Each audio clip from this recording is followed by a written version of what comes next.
Welcome to Give a Heck. I am your host, Dwight Heck, and for much of my life, lived my life in quiet desperation, wondering how I was going to pay the bills, take vacations, save for retirement, and one day wondering if I would get off the hamster wheel of life and have purpose. A life that most of society lives, which takes us to work, then home, then repeat, and pays us hopefully enough just to survive. The harsh truth that most live with more month than money and have no idea how to live life on purpose, not by accident. This ensures the mass majority are living not just financially broke, however, emotionally and mentally as well due to financial pressures. In each episode, I will introduce you to thoughts, ideas, and guests that can help you to learn how you too can live life on purpose, not by accident. Good day and welcome to Give a Heck. On today's show, I welcome David Stone. David is the public face of I Fearless. He is a life coach and transformational speaker and leader, dedicated to helping people overcome the anxieties, worries, and self-doubts that keep us all from achieving our highest potential.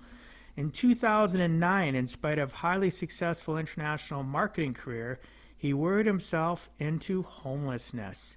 Then, fed up with fear, anxiety, and self-doubt that got in the way of life he wanted to live, he set out to find a better way.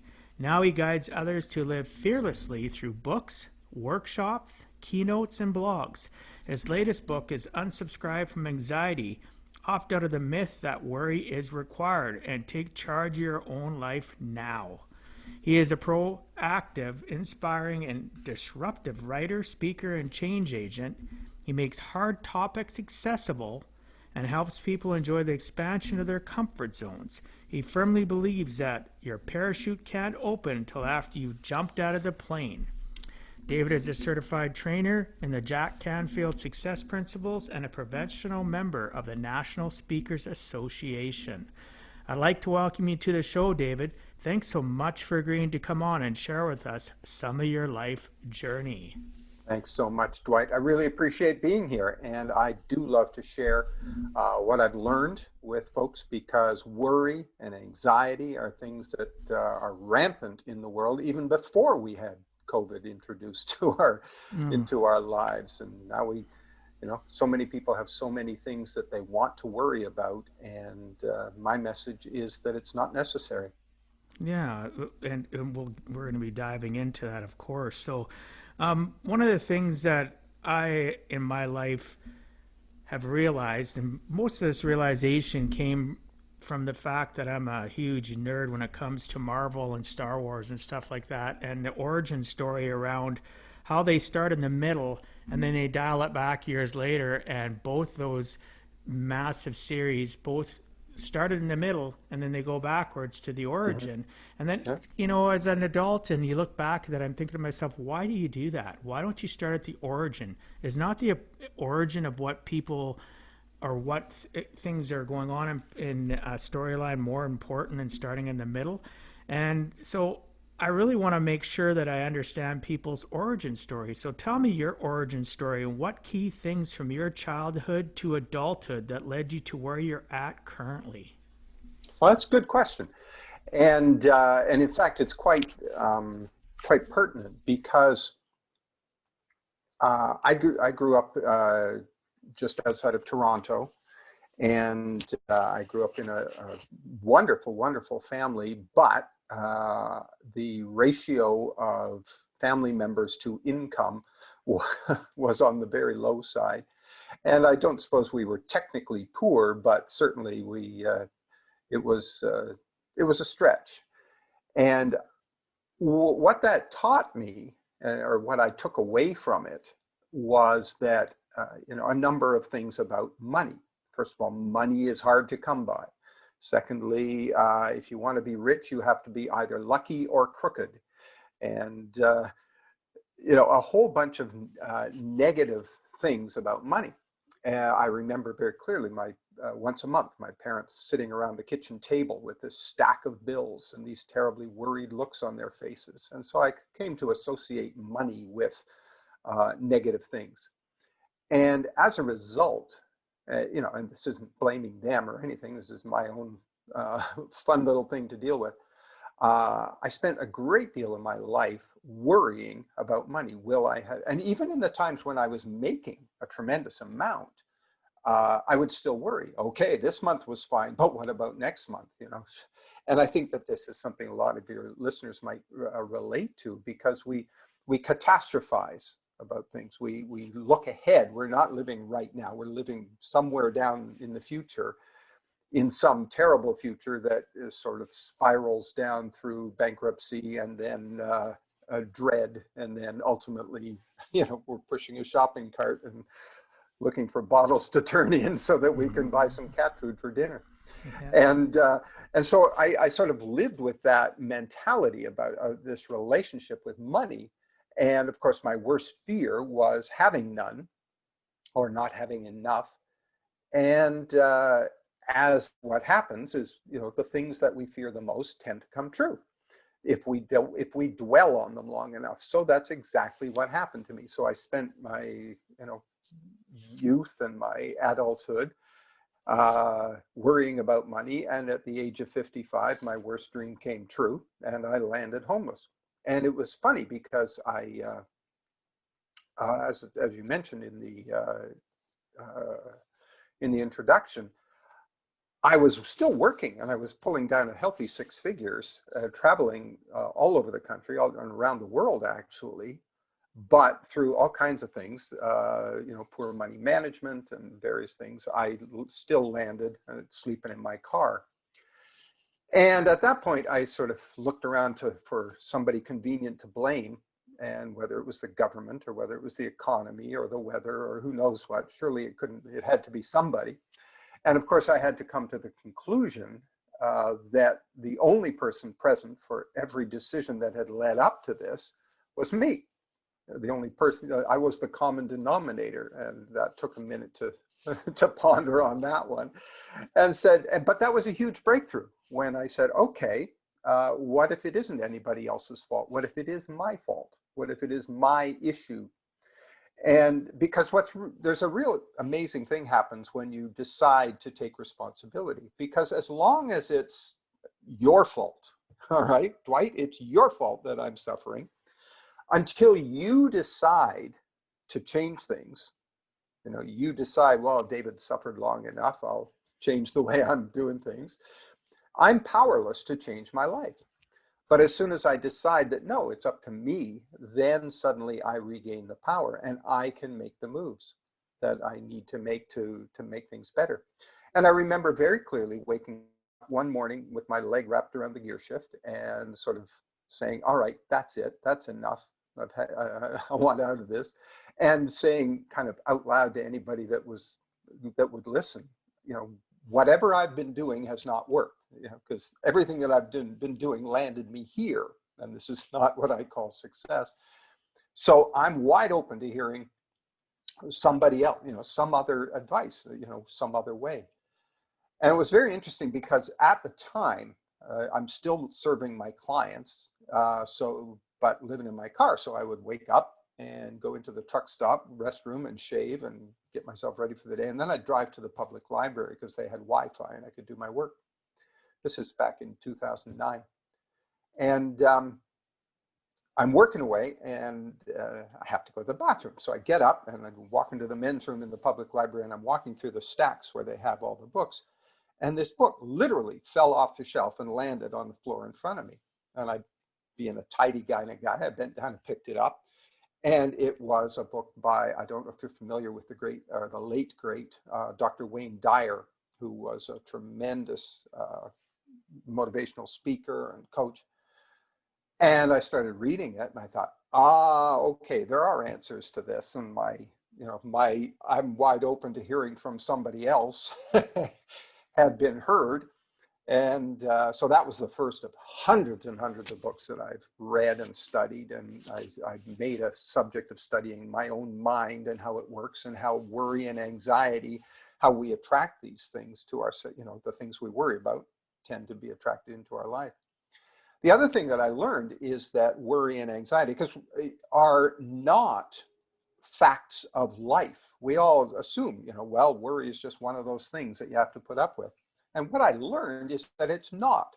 Worry is, in fact, a mental choice that we make. Some external event takes place. I go broke.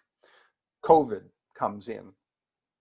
My girlfriend dumps me. Whatever might happen. The worry and anxiety, or I'm afraid that all these things happen. Well, it's the outside thing is just an event, just a circumstance, and they happen all the time. It's sunny or it's rainy. The worry and the anxiety lie in my choice of response to that external event. And what I discovered is that we all have been trained to worry. We were all brought up being trained to worry. When you think about what our parents taught us, and this isn't blaming mom and dad, but when you were 6 years old, don't talk to strangers now. Now, don't touch that. You might get sick, and make sure you wash your hands. Stop doing that. Your hands will turn green. And so all these things going on, we were warned about and told, though, there are so many bad things out there. Now, you were told, don't talk to strangers. Well, when you're 6 years old and walking home from school by yourself, that's really good advice. But if you're 36 or 56 or whatever, and you're still afraid to talk to strangers, that's gotten right out of hand. And so, but the point is, we were trained to worry. We were trained that bad things happen. The language that I'd worry about that if I were you. Oh, that's worrisome. Just the language that we use. And now today, fast forward, we've got 24/7 news, and you flip on the TV. I traveled pre-COVID. I was traveling a great deal, serving my clients on airplanes and being in airports all the time. And the TV monitors are on, and there's CNN and there's Fox News, and there's Wolf Blitzer on CNN saying, "Here's what you need to know right now." Oh, what do I need to know? And it turns out that what I need to know is that there's a typhoon in the Philippines, on the opposite side of the planet from where I am, and it happened yesterday. Well, why do I need to know this? And why do I need to know it right now? But it's presented in a way that amps up the drama, makes me have that fear reaction. Now, their motivation is that they've got advertisers that are that need eyeballs on the screen. And so the more dramatic we can make it, the more eyeballs land on the screen. And so my point is that we've all been trained to worry. We've all had worry and fear and anxiety constantly reinforced in us. And these choices, these mental choices that we've made them so often that they've just become a habit. And like any habit, it becomes subconscious. It goes below the level of our consciousness. Many habits are useful. You come home from work at the end of the day, you walk in the door, you drop your car keys in the little bowl on the table by the front door.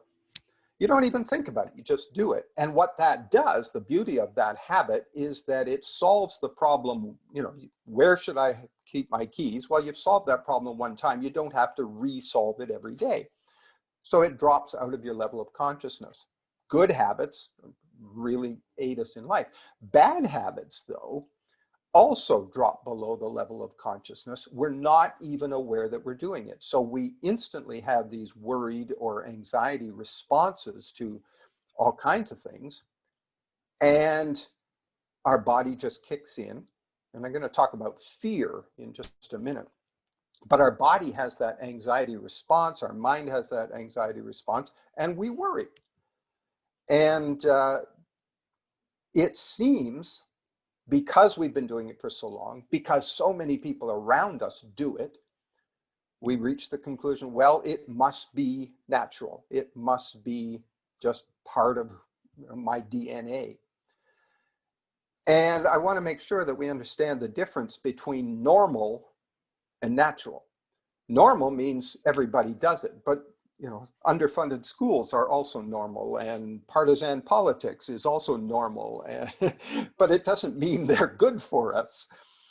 But it doesn't mean that it's natural or required.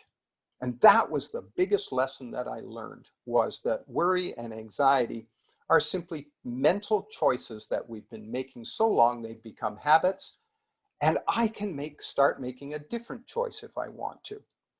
Now, I had to train myself to do that, because as with any habit, you you can replace it, but it doesn't just stop on its own. It's been going for so long. It's this pattern that you've got. So I first trained myself to recognize, sort of bring my anxiety responses into a conscious level, not below conscious level. Learn to recognize, oh, there I am having a worry choice again. And then slowly decided and learned how to replace it with a different set of thoughts, and then replace them with different, completely different and far more beneficial habits. So that's a very long-winded backstory of how It's I got to where I am.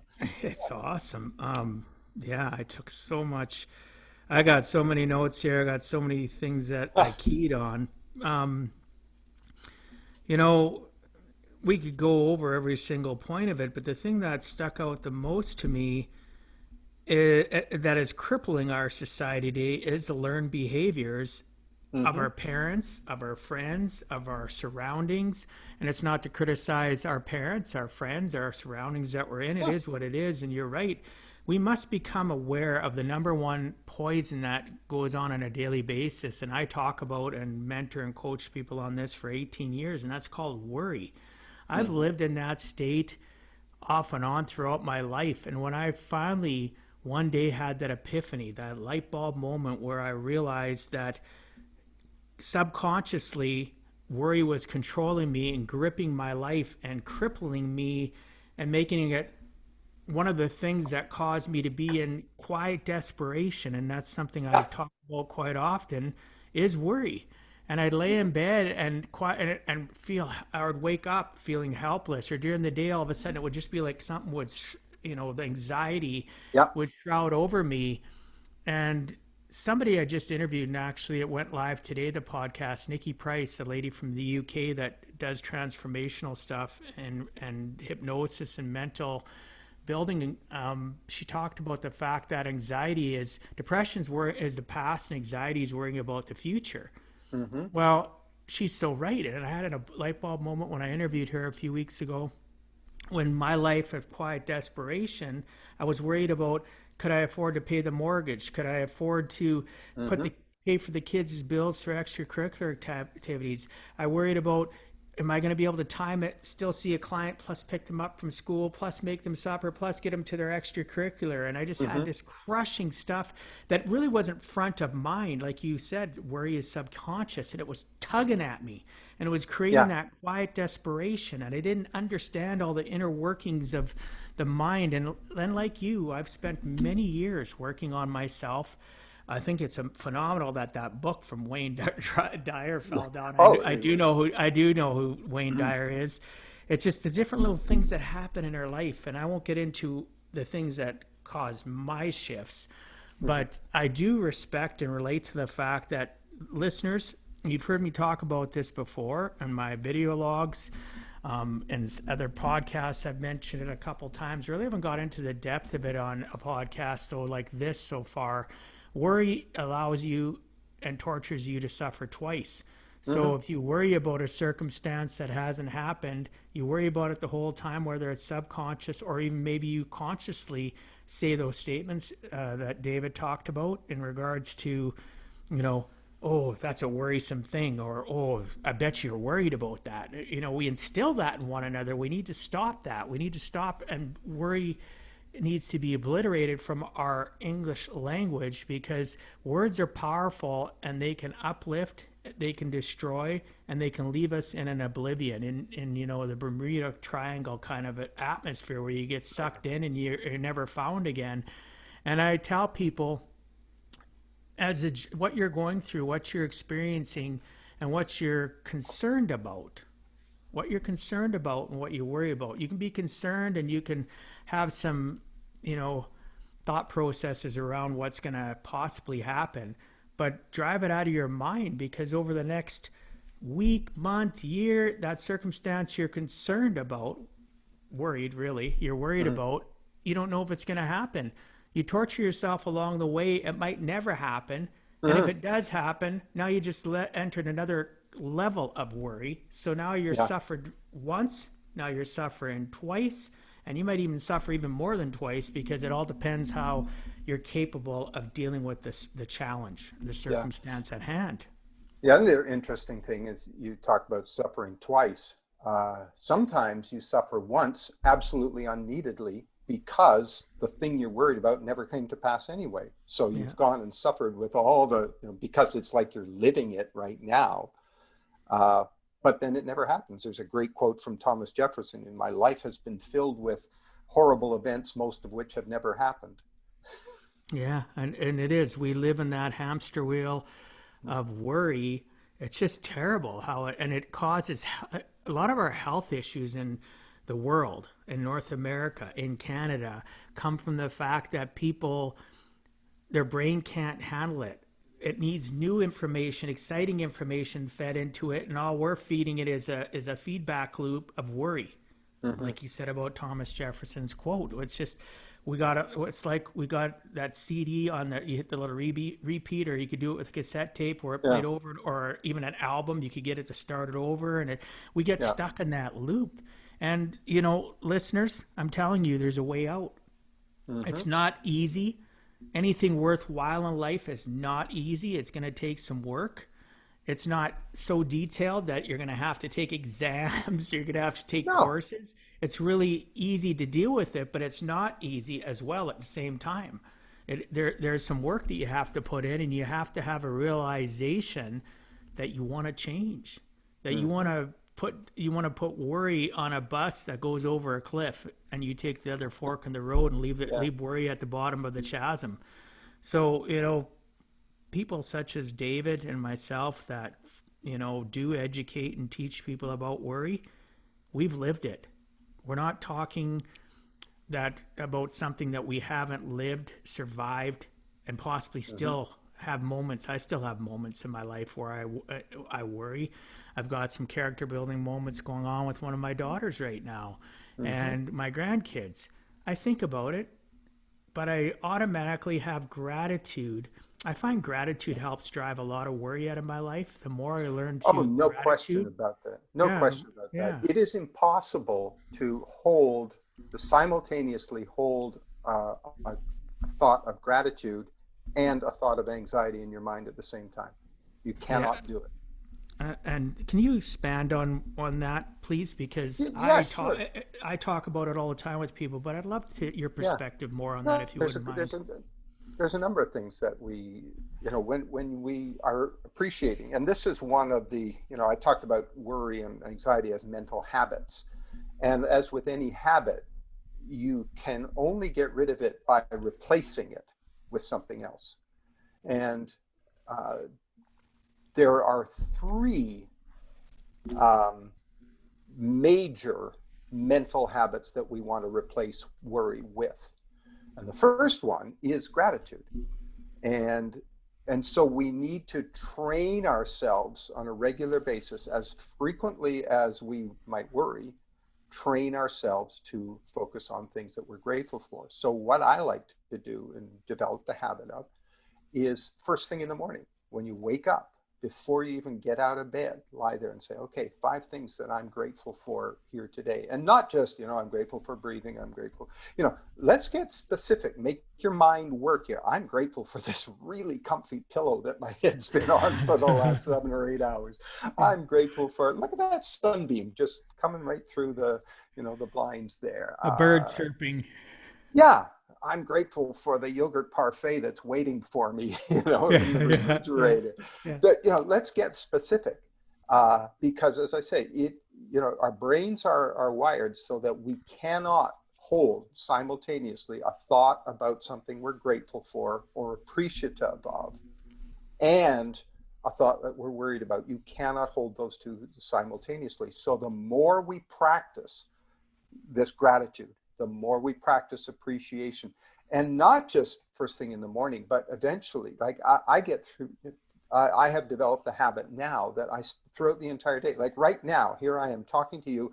I'm really grateful to Steve Jobs because here I've got my little MacBook Air and we're talking to each other. And you're 2,000, maybe 2,500 miles away from where I am, and yet look at what we can do and the way we can share this knowledge with people.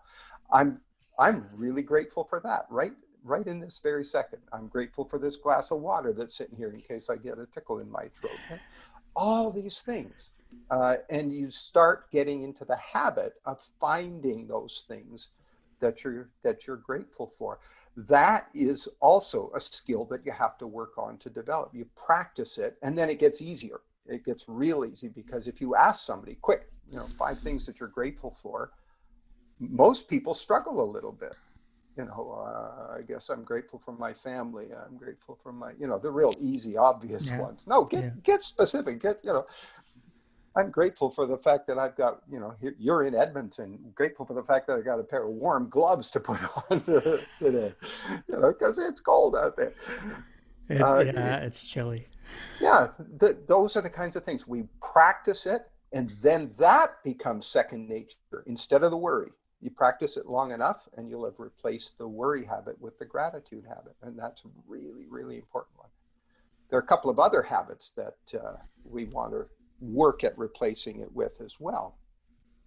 The second one is something that I call replace it with purpose. Now, what does that mean? I believe that every single one of us came here onto the planet to do something, to accomplish a particular thing. And that is your purpose. Why are you here? Now, there are some people, I talked about Steve Jobs a second ago. There are some people, Steve Jobs, Bill Gates, Nelson Mandela, Mother Teresa, Greta Thunberg these days, who have obviously, tremendous missions to change the world. Now, you and I, most of us, we're not aiming at earth-shaking world changes, but what do you get excited about? What's important to you? Why do you get up every morning? And if people say to me, well, I get up every morning so I can go to my job where I'm a wage slave, so I can pay the mortgage and put groceries on the table, and then I can come home and relax, and I can wait till my retirement. Well, that's not a purpose. That's, you're making a living, but you're just sort of waiting for your life to begin.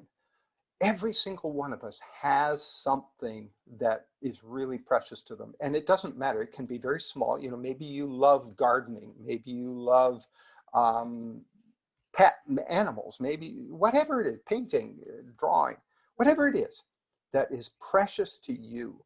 And you say, no, my soul compels me to do this. And I'll give you an example of what I feel is just amazing purpose. My wife's aunt, who passed away a couple of years ago, who curiously enough and coincidentally lived in Edmonton. Anyway, and she passed away at the age of 99, I think. And her passion, her purpose was she would knit every day, sit there and knit. But what she was knitting was, in the hospitals, when the preemie babies are born and they're in the incubators, well, she would knit the little caps and the little booties that the nurses would put on these babies to keep them warm. And she would crank out dozens of these things. And you'd go visit her and she'd be sitting there knitting away and happily. And, it was just so important to her. Now, did it change the world? No, it didn't change the world, but it kept her going to 99 years of age because she had something to wake up to for a reason to get going every morning. And whatever, my purpose right now in my life, and it's funny, at the age of 64, I finally figured out what I wanted to be when I grow up. And now I'm launching my next 40-year career. But my purpose now is to share this with people, to say, hey guys, you don't have to worry. You don't have to feel that horrible, awful thing. Because when your mind is filled with purpose, you cannot simultaneously be worried. Now, challenges will come to you, no question. None of us can live a life that is free of challenge. But when you have purpose, all that challenge is an obstacle on your way to, and your purpose is so strong and so driven that you will find a way over, under, around, through this. Whatever wall somebody tries to put up to you, all it is an inconvenience. And this is where worry is different than problem solving. And I want to make a big distinction here, because people worry about things. And I talk to people and they say, well, I worry, that's how I solve problems. And when I worry about them, and I say, well, actually, no, because they're two fundamentally different activities. Worry is sort of ruminating, and there's a great word I like, it's called mentating. And essentially you're going around and around and around in circles, because where you are with your thoughts this morning is no different than where you were with the same thoughts yesterday morning and the morning before that and next week. You haven't made any forward progress. Problem solving is a very, very different thing. Problem solving begins by, we're faced with a challenge, a problem, just the same as worry is, we're faced with a challenge. When I take problem solving, though, I look at this challenge very objectively, and I study it and analyze it, and I say, okay, what are some potential solutions? How might I solve this challenge that I'm facing? And I say, well, here's a potential solution, and I try it, and I take some action, and I try that solution, and I'll get a result. Either it'll work, or it'll work part way, or it doesn't work at all. But now I've got feedback, and I say, okay, I'll incorporate the feedback. I'll try something different. And that's problem solving. Worrying just goes around and around in circles. Problem solving moves forward. And they're fundamentally different things. And we need to recognize the difference between those two and say, okay, I'm not going to worry, because worry, that's the thing about worry. It accomplishes nothing. Nothing has ever improved because we worried about it. All that happened. There's four main drawbacks to worry. Number one, it feels awful. It's one of the worst emotions we as humans get to experience. It just feels crappy because you're lying there, it's 3 o'clock in the morning, and your head is just spinning, feeling awful. That's the first thing that's the problem with it. The second thing is it accomplishes nothing. Nothing ever improved because we worried about it. Third thing, it makes you sick, literally. We can talk a little bit about, and I want to get onto this, the difference between fear and anxiety in just a second.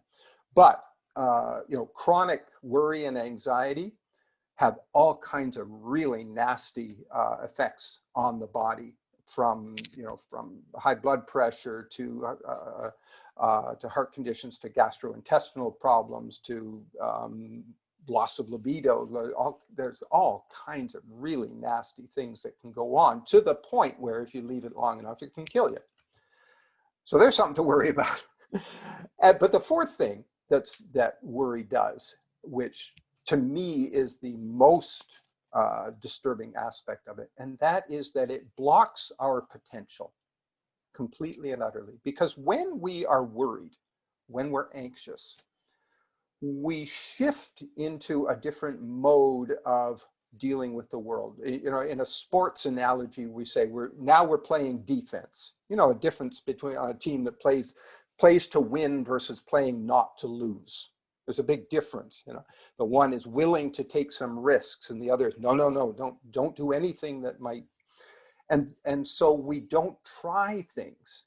Everywhere from, oh no, I can't sing karaoke, so you don't even try, to I'd love to try to. I've always dreamed about starting my own business, but I'm too afraid of what would happen if it failed. And so we never give ourselves the chance to realize the potential that we all have. And that's such a loss to the world, because who knows that you might be the next Bill Gates, or the next Mother Teresa, or the next whatever, that you could bring your potential out and see it to the fullest. But as long as we're worried or anxious about it, then we'll never try that. I wrote a blog a little while ago, and this is one that your listeners might like to try on, just as a mental exercise for themselves. Imagine that your fairy godmother just poof appeared out, in front of you one day. You didn't ask her. You didn't say, "Hey, fairy godmother, where are you?" Anyway, she just shows up. She waves her magic wand, and poof, you are now incapable. Hard as you might try, you are incapable of worrying or being afraid of anything. Now, you didn't ask her for this. You didn't say, "Hey, I want this." But there it is. That's what she gave you. And you didn't get 3 wishes. You only got she just gave you this one thing. Now, she didn't make you rich. She didn't make you, look like Dwayne Johnson or Jennifer Lopez. She didn't give you an IQ of 170. She didn't even guarantee that everything you try will work out. The only thing that she did was make you incapable of worrying. Now, what would you try? What would you try now that you are not afraid to succeed, afraid to fail, afraid to look foolish, not afraid to have other people disapprove of you? What would you try? And when you ask people that list, they've got their list ready. Oh man, they've got this long list that they're happy to try. Well, the bad news is there is no fairy godmother. The good news is you don't need one, because you have the power within yourself. It's kind of like Dorothy in The Wizard of Oz, No, remember when the Glinda and the Good Witch of the West said, "You've had the power all along in your ruby slippers, just click them together. You can have anything you want." And we have that power when it comes to stopping worrying. You don't have to have the fairy godmother. So that's a really useful exercise. Because we don't often think about, I'm holding myself back, but imagine that it was gone. What would you try? Ask yourself that question and then say, maybe I'd be better off not worrying. So true. That was great. Oh, thank you. You're welcome. No, oh my gosh, I got so many notes. It's not even funny. But yeah, it's bottom line, like you said, nothing is accomplished by worrying. And, we did touch on this, and I educate and teach my clients when I try, not always successful, but help them work on the 6 inches between their ears. Mm-hmm. And, worried, like you said, makes you feel awful. Nothing's accomplished, makes you sick, and blocks our potential. Mm-hmm. So unfortunately, why aren't there classes out there today? Why aren't there courses that are screaming all over social media? Take this course. We're going to teach you how to stop worrying. Because just people listening to this, or me telling people, here's some steps to help you stop worrying. You need to have some gratitude. You need to, here's some things that you have to be, Come to my website. Come to my website. We've got that course. Yeah. Well, perfect. We're going to lead up to that. I'm just joking, of course, but to answer your question, why aren't there? It's because everybody believes that worry is just fact of life. What can you do about that? The sky's blue. What you're going to take a course that tells me that I can make the sky green? It's a society challenge. So it's a poison in our society. It's the committee of they has drank the worry Kool-Aid, and through phrasing, words, associations, we live in it, we bathe in it, and we accept it. And it's time to stop accepting it. And, I look at the fact of all the worrying that I've done in my life, and has it accomplished anything? No, it hasn't accomplished anything. And then you talked about, like gratitude first thing in the morning, and being intentional about your gratitude. I don't specifically pick 5 things, but I have gratitude. I add things to my gratitude. So I might have gratitude for having that comfy pillow, because I do. Gratitude for having a blanket, a bed, a roof over my head. I'll look up and think, I'm even grateful for my ceiling fan, because I like having a little bit of a breeze going. Even in the winter, I just like the white noise and a little bit of the breeze. But I'm most grateful. One of the things I've added, and people are going to chuckle about this because I know people that don't have this ability, swinging my legs like flipping the blanket back, swinging my legs over, and putting my feet down on the floor. Being able to walk from my Yeah. bed into the bathroom, being able to have a bathroom, to Yeah. a washroom when there's billions of people that don't have that, to brush my teeth, to just gratitude for things that we've taken and become so accustomed to Yeah. feeling entitlement to having that we've forgotten that it's a blessing, right? Oh, It is a yeah. blessing in that we need to embrace it, right? And Absolutely. unfortunately, too many Absolutely it don't. is. Albert Einstein said one time, he said, there are only two ways to go through life. The first way is to assume that nothing is a miracle, and the second way is to assume that everything is a miracle. Mind shift. Yeah, that's exactly right. I mean, how miraculous is it that somebody came up with this ceiling fan thing, and somebody invented or discovered electricity, and somebody invented this machine that does this, that we get to lie there and enjoy that just soft breeze. You're absolutely right. All Right? the And things that had to happen to make that be there. yeah, and how many people sacrificed. And this is going to be a little bit of a side, but I think about the fact of even when I've been to Hoover Dam and how many people died in Oh the yeah. making of Hoover Dam. Or you go into the Rockies, they have the switchbacks for the trains. Yeah. Amount Yeah. of people, the hundreds of people that died Oh, making those oh switchbacks so yeah. that your product can go from one coast to the other. And people don't appreciate that. They're demanding, entitled, Yeah. and it drives their worry even more because now if they're a business owner waiting for a sea can full of product from China or whatever, they're wondering why it hasn't arrived yet, and oh my gosh, and they don't even think about the origin of what went on when it was produced, what had to happen to get it in that sea can, to get on the boat, to get there, to get unloaded, get put on a truck, be brought, you know what I mean? All Yeah. the inner workings because people are so engrossed in their own entitlement, they forget that every stage of what they have in their life, as you mentioned with the ceiling fan, somebody had their hands in that Yeah. jar and that cookie jar. And we need to Exactly. appreciate even having gratitude for the fact that people don't make what we make. They don't have maybe three squares a day of meals. They don't have so many things, but yet those people are trying to support their families and Yeah. their economy and their society or whatever their standard is, and they're making a lot of times our life better Oh, by their absolutely. Yeah. sacrifices. So Yeah. everything in our life, even the shirt I'm wearing, Oh somebody, yeah. there's a sacrifice, the packaging of it, the sending of it out, the person that's Oh selling yeah. it to me at the clothing store, to people. We're all connected. Respect one another, I appreciate one another for every Yeah.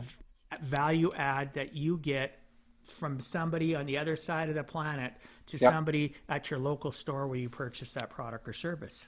Yeah. It's funny.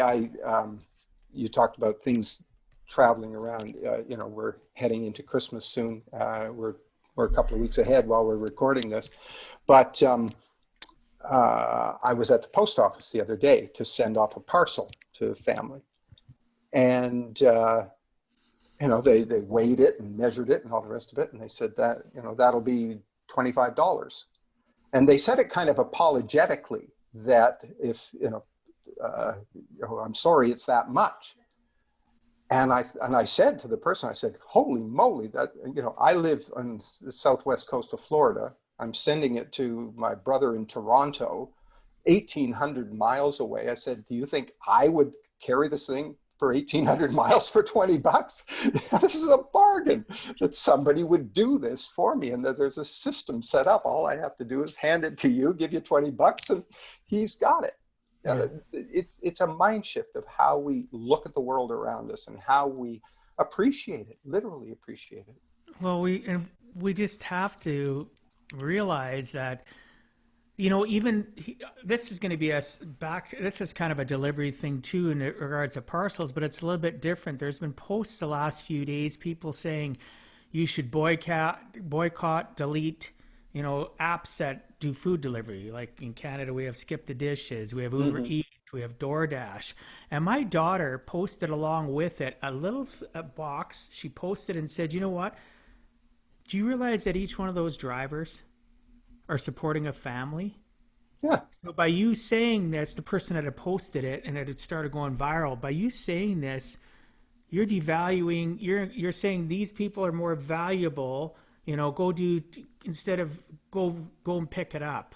Go do that. You Mm, probably need to get out of the house anyway, and blah blah blah. Really, they're trying to be mm, positive, but there's negative connotations within mm, it that they didn't think about. And my son too, have been trained to be a little bit different in their thought process, to flip it on its ear and think to themselves. And so when she posted that, my chest popped out. I was so proud. I was just oh, like, isn't that you're great? right. Yeah.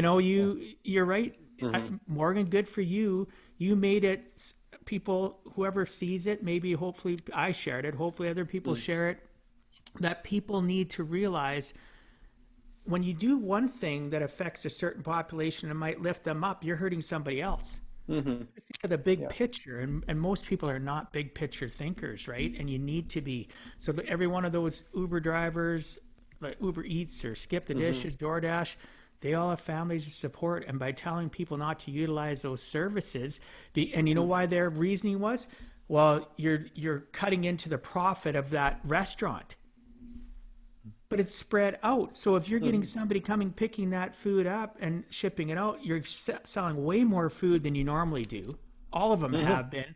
They're hurting because they have their overhead and they don't have the people coming and sitting in. But I challenge people that are listening. Think of it this way: you go into, let's say, a Denny's, and you sit down and eat, and you're there an hour and a half.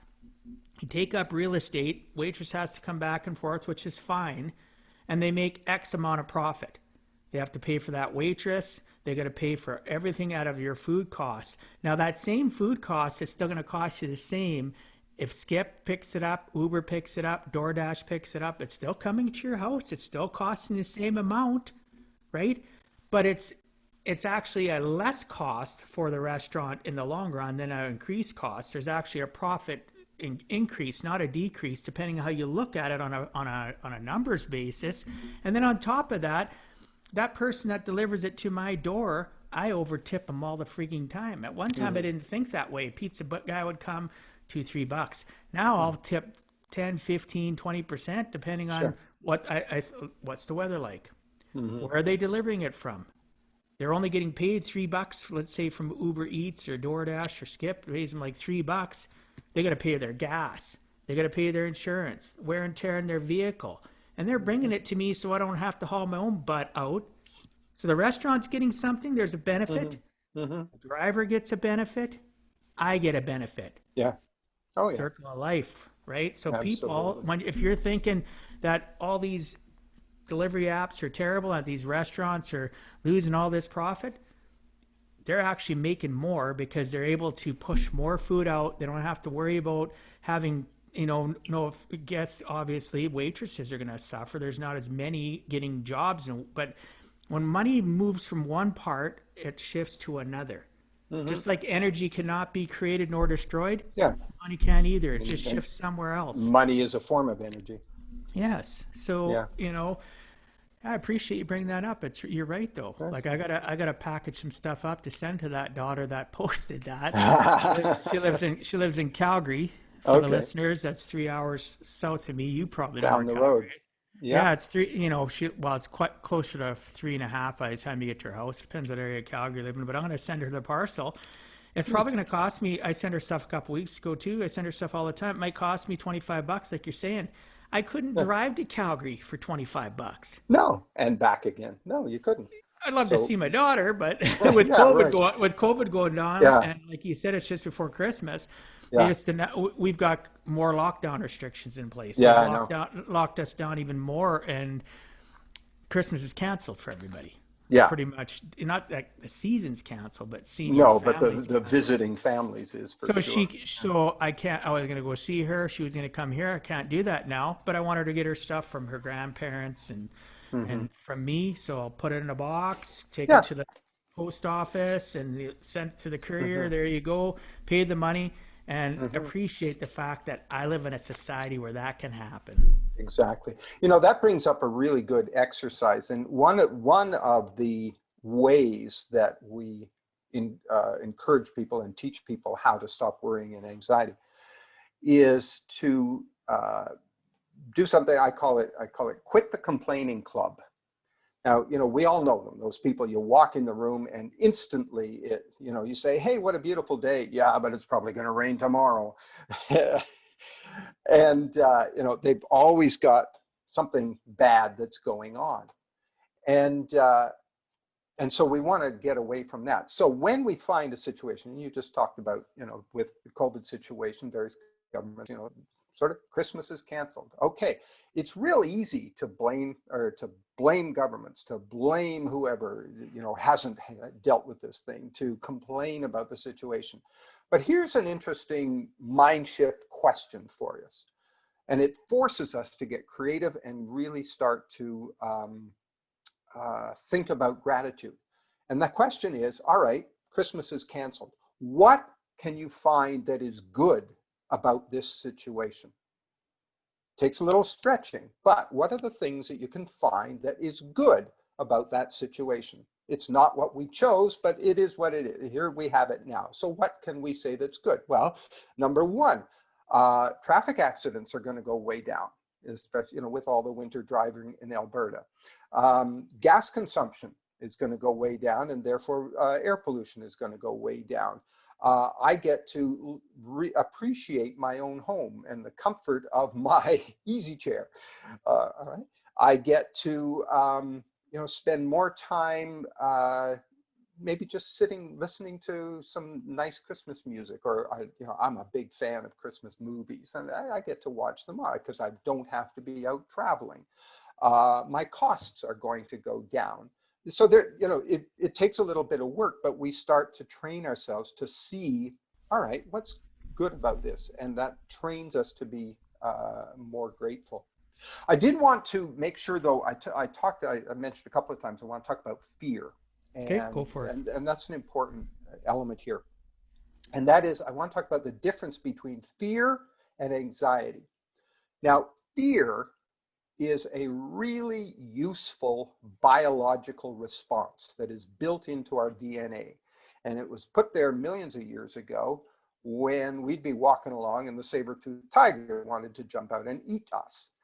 And it was put there because when we are threatened with a real and present danger, to use Tom Clancy's title, our bodies respond. They kick into red alert mode, and what happens is adrenaline starts to, your eyes or your ears sense an impending danger, and so your body responds instantly, and your cortisol starts pumping into your bloodstream. It's referred to as the stress hormone. Adrenaline starts pumping into your bloodstream, and what that does is it readies your body for action. So forget saber-toothed tigers, they're long gone, but let's say you're walking along the street and you turned across the street, you step out in the street and you look and there's a bus coming. Okay, now that is a real and present danger. If you don't do something right now, you're going to get flattened. So your body kicks in, we have this response, your body is primed, you actually get stronger, your reflexes get faster, and you jump back onto the curb, the bus goes by, the emergency's over. And then the adrenaline stops pumping and the cortisol stops pumping and gets flushed from your system. Your heart rate, your breath rate goes back down. And then you might look both ways before you cross the street next time. So that's fear, and that's perfectly fine. The difference between fear and anxiety, though, is anxiety and worry, they are kind of, let's call them a subset of fear. They're a form of fear, but they're a response to what we perceive as a threat that is more somehow vague or off in the distance, whether it's distance, physical distance or time distance. And we're not entirely sure what action we should take because we perceive that there's this threat. Somehow we're being threatened. And, again, it could be, I'm worried about my finances in retirement. Okay, that's a threat, but it's vague and it's way off there somewhere. And yet our body does not know. All it says is, oh, the mind has perceived threat. And so the body kicks into emergency red alert mode. The adrenaline pumps, the cortisol pumps, but we don't know what to do. We don't know how to take action. Now, those substances that get into our body are designed for emergency use. And the definition of emergency is something that happens like right now and I got to deal with it and then it's gone. And like the fire department, it's really good to have it around, but the best days are the days when we don't need it. And but if we stay in a state of chronic anxiety or chronic worrying, and these substances, these hormones, keep circulating throughout our body, our body wasn't designed to have that constantly in there, and some really toxic things start to happen, like cortisol. If we have a constant presence of cortisol, that can very quickly lead to diabetes and heart disease and all kinds of some really nasty long-term effects. So that's the difference between fear and worry and anxiety. So recognize the difference and say, okay, I'm having this fear response, but I don't know what to do. There's nothing necessarily that I can do right now. And so I want to recognize the difference and say, okay, there is no value in me having this anxiety response right now. It's not changing the situation. So maybe I will stop worrying and choose a different thought, move into problem solving mode instead of worry mode, move into gratitude mode. There's all kinds of reaffirm what my purpose is, replace this worry with what's my purpose now, get back centered on that. So there's all kinds of different things that we can do. There's Absolutely. one other thing that I want to suggest. I talked about 2 mental habits to replace worry with. One was gratitude. The other was this, replace it with purpose. But there's a third one that I think is very, very useful. And I call it instant action. Now, let's say it's 2 o'clock in the morning and you're wide awake worrying about, fill in your favorite worry topic there. And you're desperate to go back to sleep. You're trying to go back to sleep and you're tossing and you're turning. And now you're worried about worrying and worried about not enough sleep in addition to all the things you were worried about before. So what do? Here's what you do. Stop trying to get back to sleep. Stop trying to worry. Get up, get out of bed, go out into your living room or your kitchen or wherever, sit down and say to yourself, all right, this is the thing that I'm worried about. What is some action I can take in the next 5 minutes that will help me address this thing that I'm worried about? So let's say you're worried about your money. You're worried about finances. All right, it's 2 o'clock in the morning. Get up, pull out a piece of paper, and make yourself a budget for the next 30 days. All right, here's what my expenses are. Here's what my income is, or my resources are, etc. Sit down, write a list, make it all out. Let's say you're worried about your health. Let's say, you've got a doctor's appointment coming up and you have not been eating right and exercising lately and you're worried about a bad diagnosis. All right, it's 3 o'clock in the morning, get up. What can you do? All right, go online right now and, if you want, order yourself a Peloton bicycle and it'll be shipped to your house tomorrow and you can start getting yourself in shape. Or go online and join an online fitness class. There's hundreds of them now, where you can have virtual fitness classes. Or go online and and look up dietary things that you can change. Now, what is happening here is the dynamic of this worry is shifting because worry tends to control us. It kind of occupies us. And by getting up and taking this instant action in the middle of the night, you shift the dynamic. So now instead of the worry owning you, you own it. And you have taken charge of it and said, here's what I've done something about it. And then before you go back to bed, write down 3 things that you can do in the next 24 hours. 3 additional things you can do in the next 24 hours to help you address this challenge that you've been worrying about. And now the dynamic has dramatically shifted because you're the one in charge anymore. The worry is no longer in charge. You are the one in charge. And with that feeling, you feel empowered You feel strong again. You don't feel knocked back on your heels. And with that feeling and having, okay, now I've got my budget, or I've got my new diet guidelines here.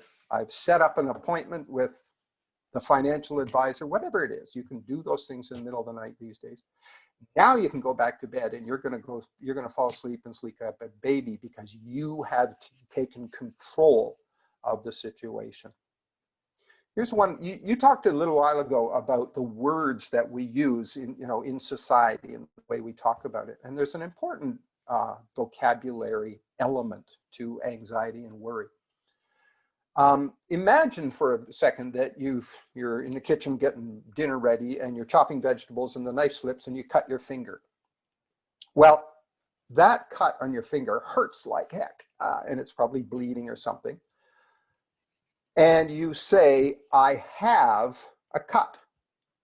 And now you go to the bathroom and get some Neosporin or something and a Band-Aid and you put it over and it's fine. Now you have a cut, your finger hurts like heck, but your left foot is just fine.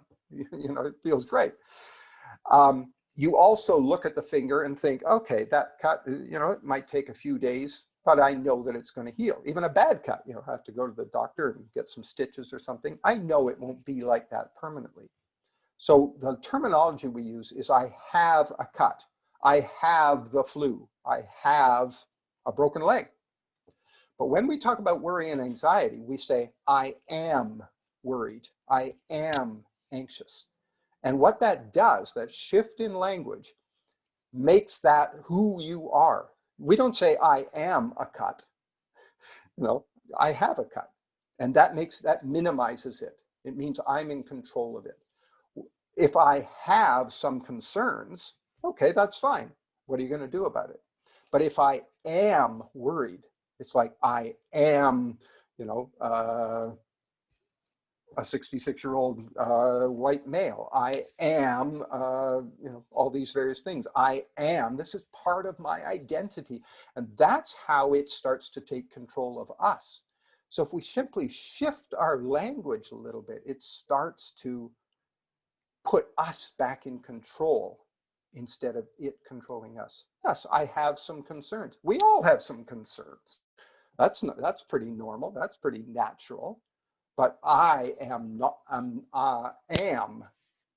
worried is not something I am. And just that little shift helps us to start taking control of it. Completely agree. 100%. So, David, if you had to give our listeners one last closing message, what would you tell them in regards to giving a heck and never giving up? All right. Here's the giving a heck. How many of your listeners give a heck about what they put into their mouths, the food they eat, and what they take into their bodies? I imagine most of them do. Some of us will have the odd junk food binge, but for the most part, we're very careful about what we put into our bodies because we're concerned about our health. Here's where you want to give a heck. Start being far more careful about what you allow into your mind. Tony Robbins, the great motivational speaker, he says, stand guard at the doorway of your mind. And so when we are listening to all this blaming and complaining, when we're watching 24/7 news that's just nothing but bad, bad, bad, bad, bad, I'm really careful about the entertainment that I choose. If there's a movie that I love watching movies, but give me something from Pixar any day of the week, or a rom-com that makes me bawl like a baby at the end of it. But don't give me anything that makes me feel scared or threatened or reduces my self-esteem, because I will turn it off. I am so careful. I give a big heck about what goes into my brain. Far even more careful than what goes into my mouth and what goes into my body. So there's a great place to give a heck. That's a great message. It is so imperative. I talk about and teach and educate all the time about associations, and it's with people, and it's not. And I tell them, everybody thinks associations is who you hang out with, but what do you associate and what do you put in between the 6 inches between your ears? Hmm. Entertainment is great, but if you watch a TV show or a movie and you live within that world, or Yeah. you connect with it too much, then it's not entertainment. No, no. It's feeding your negative mindset. And like you said, you avoid stuff that creates fear or anxiety. Um, I don't necessarily have to do that. I can still get entertainment from Sure. a action film, but I do Oh, love yeah. I'm a I do great love pick. James Bond fan. Yeah, Yeah. I love Pixar. I like the Yeah. romantic comedies. I like Mhm. that stuff too. Yeah. But I use it as a pure, so listeners use it as a pure form of entertainment. Even the Mhm. music you listen to, Yeah. if you're down, why are you listening to depressing music? Exactly. If you're Exactly. down, why are you watching a crap show that is not the reality of life? That makes you feel worse. Yeah. Yeah, but people, it seems like we're wired as a society. We look for that stuff. We put on the most depressing music when somebody's Mm. broke up with us, or a client, something doesn't work Uh, right in our family, and it is so important. You're so right. What we feed ourselves and what we put in our mouths and into our minds are so important. I don't mhm. know necessarily if I 100% agree that people worry about what they eat when we have an obesity problem in North America. All Well, they right. should. They should. I agree with you Yeah. there, but I don't think a majority of people, even those that are listening to this, do you actually worry about what you put in your mouth? Do you read Mm. the nutritional labels? Do you worry about how many calories you're putting into your body, and do you actually need that amount? Do you wonder why all of a sudden you used to be slender and now you got a tire, or you're even bigger than that? And yeah, nutrition is so important for our bodies because Mhm. our heart, pardon me, our head, our body, our heart all work together, right? We're Mhm. one engine. We're working together. Start feeding your body healthy, start feeding your mind healthy, right? There's lots of ways you can do it. Take baby steps, reach out to David or myself. And my next question is going to be exactly that. Our time is almost up, and I want to respect our listeners and your time. However, before we end, can you please tell the listeners what's the best way to reach you? Best way to reach me is join our Facebook group. We have a Facebook group called Fearless Living and Growth Society. Just go on Facebook, search Fearless Living and Growth Society, and you'll pop up, and apply. We'll bring you in there because we talk about all of this stuff there, and we teach you how to stop worrying. We have a website called i-fearless.com. Lots of resources on there where you can go and learn more. And if they're interested, they can get in touch with me directly. I always respond. Nobody filters my stuff. They can email me at david@i-fearless.com.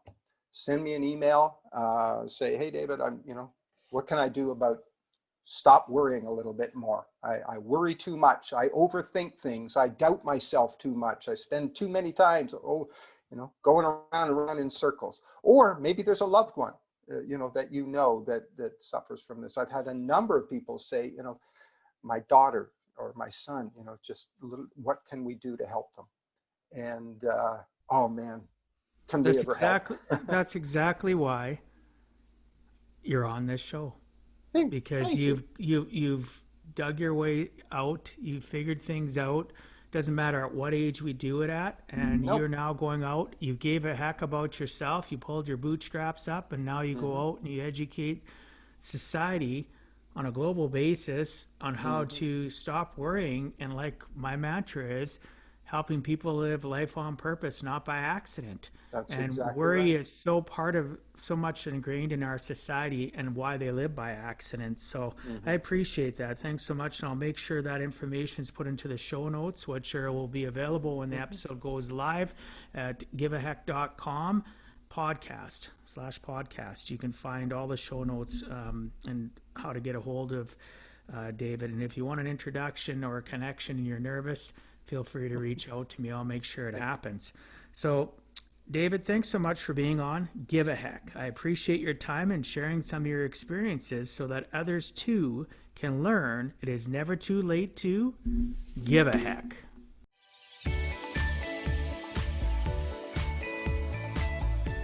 Thank you for taking time out of your day and listening to Give a Heck. If you find value, I'd appreciate you sharing with your friends and family so they too can learn how to live life on purpose, not by accident. So you do not miss the next episode, please subscribe on your favorite podcast platform and please also post a review. I look forward to reading your comments.